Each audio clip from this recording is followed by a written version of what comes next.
Hi y'all, I'm Jeanette Keynes from Jewelry Arts Inc. In this video, I'm going to show you how to clean up and reshape a pear-shaped bezel after we're done fusing it. So this is the bezel all pickled. So you see what the seam looks like. That is a successful fused seam. It's visible, but you can see that it's moved in. It's moved in. You can see that it's filled in. It was that squeak that freaked me out. Our mill has been making very strange sounds lately. And yeah. So here's the thing about cleaning up a seam. Again, everybody wants to like leave their bezel alone, but if you curve where the seam is a little bit, it's a lot easier to clean up. Especially if you have a seam on a straight side of a bezel. If you try to just file it, for those of you who have had this experience, it tends to like dip in a little bit and then you're filing and filing and filing. All you have to do is poof it a little bit. Poof is the technical term. You don't have to completely round the bezel because I wouldn't do that because this is where my point is, so I don't want to utterly. But I just take it and slide it down in there so I have a little poof. And this will clean up like only a billion times better and faster than if you leave it straight. Okay, so I just kind of do that. And then I would take my number 2 file. Consider your half round file, your big file? Your big half round file. I'll just keep making the international symbol for your large half round file. There it is. Oh, look at that.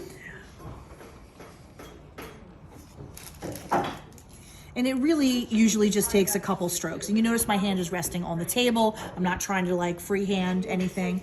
And you keep this just flush with the whole bezel. Anything that's a little funky dunk will get filed out right away. Do you file around the rest of it to sort of even out the... I do not. I file the seam and then I take my green paper and I do a little board secretary around the whole thing, which is my next step now.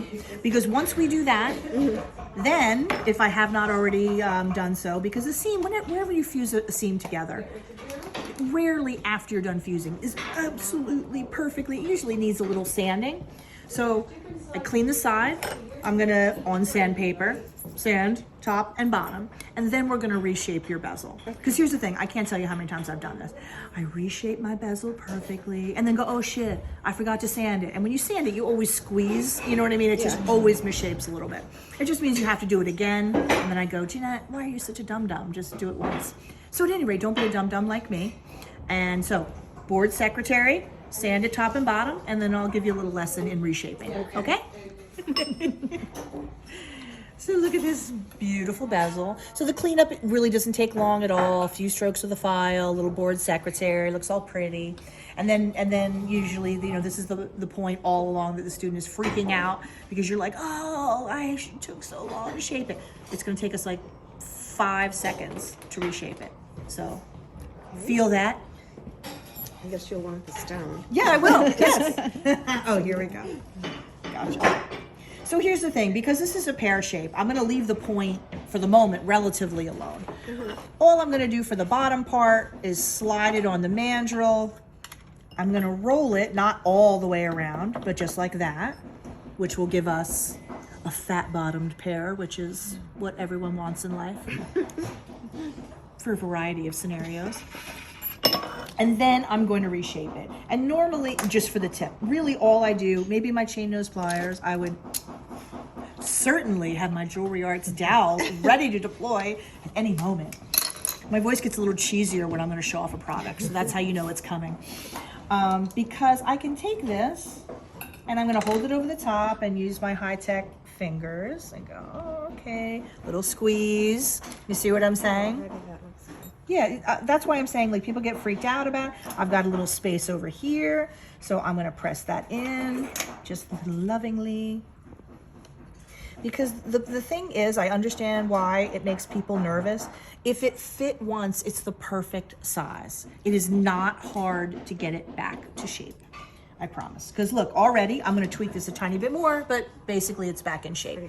And usually what I do around the tip is I'm going to use the dowel again just to press it a little bit and get everything looking exactly as it should, like so, like so.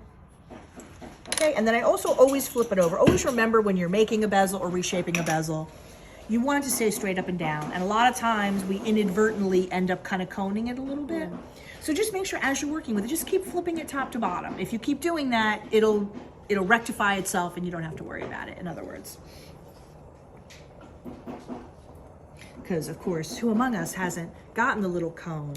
And invariably, when you solder it down, the little end is up so that the stone doesn't go in anymore. Because that's just how the jewelry gods are. Like, it would never happen that the little side would get soldered down, and it would be fine, because that would just be, you know, easy and fine. Okay, so you see what I mean? A little adjustment. You can also, like, if this were like a much sharper peak, you know, maybe I go in just, you know, a little bit. But you see?